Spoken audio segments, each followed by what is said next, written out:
Assalamualaikum warahmatullahi wabarakatuh. Perkenalkan, nama saya Melisa Jayadini. Saya dari Panti Asuhan Al-Kausar Lembang. Asal saya dari Lampung.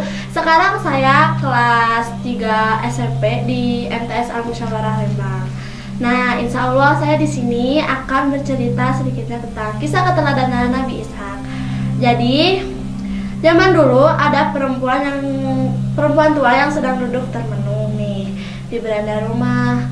Wajahnya yang mulai berkerut tampak murung, tangannya mengusap-ngusap perut yang ramping. Sekali-kali ia menghembuskan napas. Perempuan itu adalah Sarah. Dia istri Nabi Ibrahim yang pertama. Sarah mengusap perut bukan karena lapar, namun dia ingin sekali memiliki anak. Sarah ingin hamil seperti perempuan yang lainnya.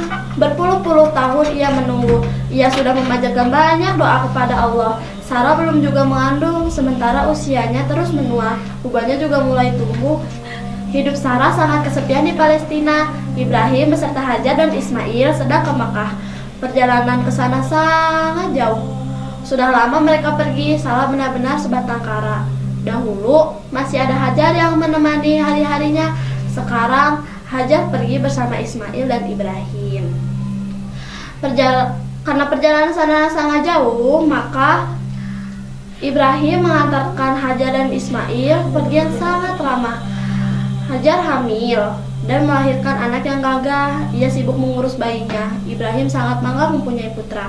Sang ayah sering menggendong Ismail. Sarah juga menyambut gembira kelahiran Ismail. Namun hatinya jadi sedih sebab ia tak kunjung punya anak. Ya Allah, alangkah enaknya punya anak, berilah aku keturunan, doa Hajar. Tanpa terasa air matanya menetes. Tiba-tiba ada yang menghapus air matanya. Sarah memandang ke arah orang itu. Oh, suamiku sudah kembali. Syukurlah engkau pulang dengan selamat. Bagaimana keadaan Hajar dan Ismail? Tanyanya gembira. Nabi Ibrahim duduk di samping istrinya dan berkata, Alhamdulillah, kami sampai di Makkah dengan selamat. Hajar dan Ismail telah kubuatkan gubuk. Selanjutnya kita serahkan perlindungan mereka kepada Allah Subhanahu wa Ta'ala. Lelaki tua itu berbalik memandang Sarah. Nabi Ibrahim melihat ada sembab di mata istrinya.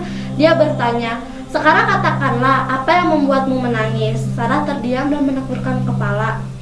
Mulutnya tidak mengeluarkan kata-kata. Ia kembali menitikkan air mata. Itulah tandanya wanita itu sangat sedih. Ibrahim mengusap air mata istrinya. Suaminya itu menebak dengan tepat, kamu sedih karena belum punya anak ya? Sarah mengangguk kepala perlahan. Ibrahim menasihati, sabarlah, anak adalah rezeki dari Allah. Kita harus sabar dan banyak berdoa. Percayalah, Allah akan menyayangi hambanya yang beriman. Semoga Allah memberi kita nikmat keturunan. Sarah menegakkan kepalanya dan melihat ke arah Ibrahim. Ia berkata, suamiku, aku sudah tua, pantasnya aku jadi nenek. Lihatlah, kulitku sudah mulai keriput. Apakah mungkin wanita seperti itu punya anak? Nabi Ibrahim juga sudah tua. Ia pun memahami keraguan di hati istrinya. Namun, ia tak mau Sarah terus bersedih. Nabi Ibrahim menghibur. Kita punya Allah, yakinlah Allah akan memberi kita rezeki. Teruslah berdoa dan berusaha. Hari berangsur-angsur gelap, pertanda malam sudah datang. Suami istri pun masuk ke dalam rumah. Keesokan harinya, kehidupan di Palestina berjalan seperti biasa. Nabi Ibrahim menjalankan tugasnya utama sebagai seorang nabi. Dia berdakwah tanpa kenal lelah. Syukurlah, tak ada yang ingkar. Kebanyakan mereka sadar kebenaran agama Allah SWT. Sarah pun sibuk dengan urusan rumah tangga. Ia mulai menerima kenyataan. Ia berkata, anak tak mesti lahir dari rahimku kan? Anak-anak orang beriman juga anakku juga. Nabi Ibrahim dan Sarah menyayangi anak-anak lain. Ia mulai menerima kenyataan bahwa suami istri itu memperhatikan mereka seperti anak kandung. Lambat laun Sarah juga bisa melupakan kesedihannya. Dia asik bergaul dengan anak-anak di sekitarnya. Sampai tiba akhirnya pada suatu hari mereka kedatangan dua orang tamu. Tampaknya keduanya dari tempat jauh. Wajah laki-laki itu lembut dan bersahabat.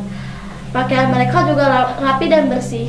Keduanya mengucapkan salam. Assalamualaikum. Waalaikumsalam, jawab Sarah. Laki-laki itu berkata, kami hendak bertamu, kami ingin berjumpa dengan Nabi Allah Ibrahim. Sarah sendiri di rumah, Nabi Ibrahim sedang ada keperluan di luar rumah. Oh baiklah, tunggu beberapa waktu, aku akan memanggilkan suamiku. Sarah bergegas menemui suaminya. Betapa gembiranya keluarga Nabi Ibrahim menyambut tamu. Bagi orang beriman, tamu adalah kehormatan. Kedatangan tamu adalah pintu rezeki. Silakan masuk tamu-tamuku. Nabi Ibrahim mempersilahkan. Nabi Ibrahim mengetahui tamu-tamunya orang beriman karena wajah mereka bersih dan bercahaya. Mereka duduk di ruang depan. Nabi Ibrahim berbincang-bincang ringan. Sarah sibuk di dapur. Ia menyiapkan makanan dan minuman. Tamu-tamunya tentu lelah dari jauh. Dan sekejap Sarah menghidangkan santapan. Nabi Ibrahim mempersiapkan. Ayo silakan mencicipi. Ini adalah rezeki dari Allah Subhanahu wa Ta'ala. Tapi kedua tamunya menggelengkan kepala. Maaf, kami tidak makan dan tidak minum. Nabi Ibrahim dan Sarah terkejut. Mengapa kedua tamunya tak mau minum atau makan? Seharusnya tamu yang baik dan juga sopan, harusnya mereka bersedia menikmati santapan tuan rumah. Mengapa tamu-tamu ini berbeda dari kebiasaan? Nabi Ibrahim mulai takut, apakah benar mereka orang baik? Apa kejahatan yang hendak mereka lakukan? Bukankah Nabi Ibrahim itu tidak kaya?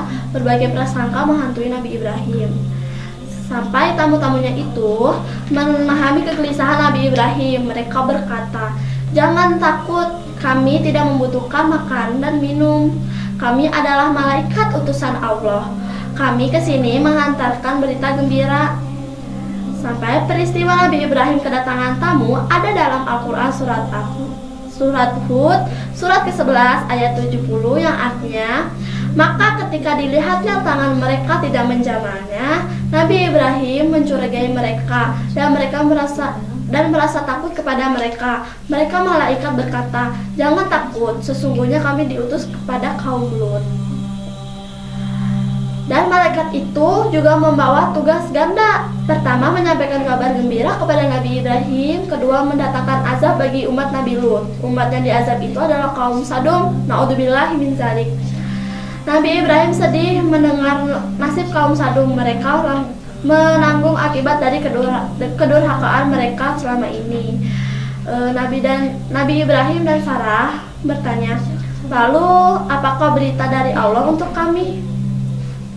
Malaikat berkata, bergembiralah wahai hamba Allah, sebentar lagi istrimu akan hamil. Insya Allah kalian akan mempunyai anak. Berita gembira dari malaikat itu juga dicantumkan dalam Quran surat Hud surat ke-11 ayat 71 yang artinya, dan istrinya berdiri lalu dia tersenyum, maka kami sampaikan kepadanya kabar gembira tentang kelahiran Ishak, dan setelah Ishak akan lahir Yakub. Sarah dan Nabi Ibrahim berpandangan, keduanya tampak kebingungan. Mereka memandang ke arah malaikat. Ya, tak ada tanda-tanda bercanda. Tapi kabar ini sulit dipercaya. Kok bisa? Sarah tertawa dan berkata sedih. Aneh sekali, berita yang kalian bawa benar-benar aneh. Lihatlah, diriku sudah tua. Suamiku juga tidak kalah tuanya. Mana mungkin aku bisa hamil dan melahirkan? Nabi Ibrahim tertunduk lesu. Benar apa yang dikatakan Sarah. Berdasarkan kebiasaan, tidak ada nenek yang mengandung. Dan apa maksud malaikat mengatakan itu? Kedua tamu juga heran. Mereka ikut berpandang-pandangan. Malaikat adalah makhluk yang paling taat kepada Allah. Malaikat tidak pernah berdusta. Malaikat menyadarkan, bukankah kalian sudah lama berdoa agar ingin punya anak? Sekarang Allah hendak mengabulkannya. Janganlah kalian heran. Ini rahmat dari Tuhan. Bila Allah ingin menciptakan, tak ada yang akan mustahil. Suami istri itu pun sadar Allah Maha Kuasa, Allah bisa melakukan apa saja. Nabi Ibrahim dan Sarah sangat bersyukur. Mereka ingin berterima kasih kepada malaikat. Suami istri itu melepas kepergian tamunya dengan gembira. Hingga beberapa bulan kemudian, perut Sarah mulai membesar. Tiap bulan ukuran perutnya semakin bertambah. Sarah benar-benar hamil. Suami istri itu bersujud kepada Allah. Mereka memanjatkan rasa syukur. Sarah mulai menyiapkan diri menjadi ibu. Dia mendidik anaknya sejak dalam kandungan. Sarah rajin berbuat kebaikan. Ia menolong orang lain. Dia bertutur kata lembut. Dan yang pasti Sarah rajin beribadah kepada Allah Subhanahu wa Ta'ala. Para tetangga pun takjub. Selamat ya, ternyata ibu bisa hamil di usia tua. Semoga Allah melindungi selama masa kehamilan. Mudah-mudahan Allah melancarkan saat melahirkan, kata salah satu tetangga. Dan tiba saatnya Sarah melahirkan. Kemudian terdengar suara tangisan seorang bayi. Alhamdulillah, Nabi Ibrahim mereka sangat bahagia. Ternyata yang lahir bayi laki-laki yang sehat. Anak itu diberi nama oleh kedua orang tuanya, namanya Ishak yang berarti tertawa. Setiap nama ada maknanya. Mengapa dinamakan Ishak? Karena ibunya tertawa saat malaikat memberikan kabar pas ibunya. Dulu orang tuanya tertawa karena heran dan takjub. Setelah Ishak lahir, mereka tertawa karena bahagia. Mereka bersyukur atas nikmat Allah. Kelahiran Ishak adalah mukjizat besar dan bagi ayah ibunya. Betapa hebatnya peristiwa itu. Seorang ibu tua bisa hamil dan melahirkan. Benar-benar kejadian yang langka dan unik. Di sana terbuktilah keagungan Allah. Bila Allah berkehendak, apapun bisa terjadi. Karena itu kita wajib beriman kepada Allah semata. Sebab hanya Allah yang paling berkuasa. Kita tak bisa mengatur takdir Tuhan. Allah sudah memberi yang terbaik untuk kita semua. Syaratnya, jadilah hamba yang taat dan rajin berusaha. Kelahiran Ishak menggemparkan Palestina. Masyarakat berduyun-duyun melihatnya. Mereka turut bersukaria dan bersyukur. Alhamdulillah, Ishak lahir sehat. Duh, bayi ini lucu ya, kata seorang wanita. Benar, dia sangat mengemaskan, sahut wanita yang lain. Nabi Ibrahim menggendong putranya dan berkata, anak kita lahir dengan cara yang luar biasa. Allah tentu punya tujuan menghadirkannya ke dunia. Anak kita akan jadi nabi. Dia akan mendakwakan agama Allah. Syukurlah, itu kebahagiaan seorang ibu punya anak yang soleh. Anaknya menjadi penyeru kebenaran, ucap Sarah terharu. Ishak pun tumbuh menjadi anak yang ceria. Ishak adalah kebanggaan orang tuanya. Budi pekerti Ishak sangat baik. Dia pandai menghormati ayah ibunya. Ishak banyak membantu pekerjaan orang tuanya. Anak rajin itu turut mengembalakan kambing. Ia sudah terampil menggiring ke kandang. Dia mengerjakan dengan riang gembira. Kamu anak yang saleh Ishak, ayah bangga padamu, ucap Nabi Ibrahim. Sang ayah membelai rambut si Ishak. Ishak pun menyandar kepada ayahnya. Ishak bukan hanya akrab dengan ayahnya, ia juga dekat dengan ibunya. Ishak membantu pekerjaan Sarah dan menyiapkan kayu bakar. Ia pula mencari keperluan air. Tak pernah ia berpangku tangan dan ibunya sangat bahagia. Suatu kali Sarah berkata, ibu sangat sayang padamu nak. Kamu anak yang baik budi. Semoga hidupmu selalu diberkahi Allah. Sang ibu mengusap-ngusap rambut putranya. Sekali-kali diciumnya ubun-ubun anaknya. Ishak memandang ibunya penuh kasih dan ia pun berkata, aku juga sayang ibu. Nabi Ibrahim dan Sarah sangat menyayangi Ishak. Ishak diajarkan berbagai ilmu pengetahuan. Sebab dengan ilmu, orang menjadi terhormat. Mereka tak lupa mengajarkan agama. Itulah yang terpenting bagi seorang anak. Ishak mendapat pelajaran tauhid, yaitu memahami Allah yang esa. Ayahnya berkata, wahai putraku, marilah ayah ajarkan agama. Pertama kali kamu harus beriman kepada Allah. Allah adalah Tuhan yang Maha Esa. Tidak ada Tuhan selainnya. Hanya Allah yang pantas disembah. Ishak menyimak dengan seksama tiap pelajaran dan dipahaminya dengan cermat. Maka keimanannya tumbuh dengan kuat. Ishak percaya hanya Allah yang patut disembah. Lalu dari ibu, Ishak mengamalkan pelajaran doa. Dia paham tata cara meminta kepada Allah. Dia pun memanjatkan doa. Ya Allah, berilah orang tuaku keselamatan dunia akhirat. Begitulah anak yang saleh. Dia selalu mendoakan kedua orang tuanya. Jika orang tuanya sudah meninggal, terputuslah amalannya. Hanya doa anak yang saleh yang masih mengalir pahalanya. Adik-adik yang masih bisa membantu orang tua, caranya dengan mendoakan kepada Allah. Mudah-mudahan urusan pekerjaan ayah dan ibu bisa lancar. Waktu terus berlalu dan Ishak telah dewasa. Tubuhnya besar, tegap, dan gagah. Ayah ibu sudah sangat uzur. Mereka tak sanggup lagi berusaha. Ishaklah yang menyediakan segala hal. Jika sudah dewasa, tibalah masanya untuk menikah. Nabi Ibrahim hampir mendekati ajalnya. Ia ingin melihat anaknya berumah tangga. Dia ingin mendambakan menantu yang salehah. Sang ayah mengingatkan, "Engkau telah dewasa, sudah waktunya menikah. Tapi janganlah kamu menikahi wanita yang lemah imannya. Itu akan berbahaya bagimu dan agamamu. Pilihlah wanita yang salehah, yaitu wanita yang kuat imannya." Nabi Ibrahim sangat mencintai anaknya. Ia tentu ingin anaknya bahagia. Ishak bisa sesat bila menikahi wanita yang kafir. Dari itulah sang ayah berwasiat menjelang wafat, "Aku paham yang ayah maksudkan. Aku pun tak mau tersesat oleh wanita kafir. Adakah perempuan yang salehah itu?" tanya Ishak serius. Ishak tak mau mengecewakan orang tuanya. Mereka telah mendidiknya dengan baik sejak kecil. Apalagi ayahnya sedang menunggu ajal. Tentunya ayahnya ingin meninggal dalam keadaan tersenyum karena putranya mendapat jodoh yang tepat. Ishak diperkenalkan dengan Rifkah. Gadis itu baik hati dan taat beragama. Rifkah adalah cucu pertama dari Nahur, sedangkan Nahur masih saudaranya Ibrahim. Jadi, mereka masih ada hubungan kekeluargaan. Ternyata ada kecocokan di antara keduanya, apalagi Ishak dan Rifkah sama-sama berakhlak mulia. Tak lama kemudian, Ishak melamar gadis itu di negeri Hanan. Pesta pernikahan berlangsung sederhana, namun kemeriahan tetap terasa karena banyak masyarakat yang berdatangan. Ucapan selamat mereka sampaikan kepada pengantin. Pernikahan membuat Ishak lebih bersemangat. Ia dan istri berdakwah, masyarakat diajak pada ajaran Allah. Kehidupan keduanya jadi lebih bahagia. Ishak adalah manusia suci. Sejak kecil, dia sudah tampak kemuliaannya. Dia jauh dari perbuatan dosa dan maksiat. Sejak kecil ia menemani ayahnya berdakwah. Kemudian Allah mengangkatnya menjadi nabi. Ishak bersyukur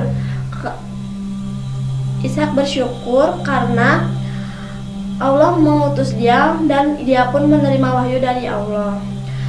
Nabi Ishak berdakwah dengan cara yang lemah lembut. Dia pandai memikat hati orang sehingga ajaran agamanya terasa manfaatnya. Nabi Ishak tak mau memakai kekerasan. Dia menyeru kepada kebaikan. Tentu saja dia memakai cara yang baik. "Wahai umatku, ingatlah, hidup di dunia hanya sementara. Tujuan utama adalah kehidupan akhirat. Oleh karena itu, perbanyaklah amal baik. Dunia tempat menabung pahala. Nanti di surga kita mendapat balasannya." Hasilnya semakin banyak orang yang beriman. Mereka cepat tersentuh dengan dakwah Nabi Ishak. Namun masih ada aja yang ingkar. Hati mereka belum terbuka keimanannya. Nabi Ishak tak terkecil hati. Meski tak semuanya langsung beriman, ia tak patah semangat. Setiap orang berbeda kadar imannya. Ada yang cepat beriman, ada pula yang lama baru sadar. Ia sering mendengar pejuang dakwah ayahnya. Dahulu Nabi Ibrahim mencari Tuhan. Nabi Ibrahim menghancurkan berhala. Kemudian sang ayah dibakar Raja Namrud. Namun Nabi Ibrahim tetap selamat dan terus berdakwah. Aku yakin Allah akan memberi petunjuk kepada mereka. Yang penting aku terus berdakwah. Ayahku lebih berat perjuangannya, namun bisa berhasil karena keyakinannya, ujar Nabi Ishak pada diri sendiri. Selanjutnya Nabi Ishak berdakwah dengan keteladanan. Ia memulai ajaran agama dari diri sendiri, maka umatnya bisa mencontohnya langsung. Beberapa tahun menikah, akhirnya istri Nabi Ishak pun hamil. Ribkah tidak menunggu lama seperti Sarah. Kemudian Ribkah melahirkan. Nabi Ishak pun mempunyai anak laki-laki. Alhamdulillah, Allah memberiku putra yang sehat. Akhirnya ada yang memanggilku ayah dan istriku pun akan dipanggil ibu. Oh, benar-benar menyenangkan. Anak ini kuberi nama Ishu. Anak adalah kebanggaan orang tuanya. Demikian pula Nabi Ishak dan istrinya. Keduanya bangga mempunyai putra. Allah melengkapi kebahagiaan mereka. Tak lama kemudian Ribkah hamil kembali. Lalu Ribkah melahirkan seorang putra. Nabi Ishak semakin bahagia. Alhamdulillah, aku memberinya nama Yakub. Semoga menjadi anak yang berbakti. Ishu dan Yakub tumbuh remaja, masing-masing mempunyai bakat tersendiri. Isu berbadan tegap, lebih suka berburu. Dia sering memberi orang tuanya binatang hasil tangkapan. Sedangkan Yakub, dia lebih suka belajar. Ia senang mengikuti kegiatan dakwah ayahnya. Perbedaan bakat membuat keduanya berbeda sifat. Isu lebih perkasa, tegas, dan keras. Memang begitu sifatnya seorang pemburu. Sementara Yakub lebih lembut, rendah hati, dan tenang. Nabi Ishak menyayangi keduanya. Ia tak pilih kasih. Tiap anak mempunyai kelebihan masing-masing. Isu dan Yakub tumbuh menjadi pemuda dewasa. Mereka harus memilih jalan hidup sendiri. Suatu kali, Nabi Ishak hendak mendoakan para putranya. Wahai istriku, tolong panggil kedua anak kita. Aku ingin mendoakan mereka supaya hidup mereka diberkahi Allah. Waktu itu, Isu sedang pergi berburu. Ribkah tak bisa menemukannya. Akhirnya hanya Yakub yang menemui ayahnya. Dia pun mendapat doa dari Nabi Ishak. Sewaktu pulang berburu, Isu kecewa. Dia salah paham. Ayah pilih kasih, mengapa cuma Yakub yang didoakan?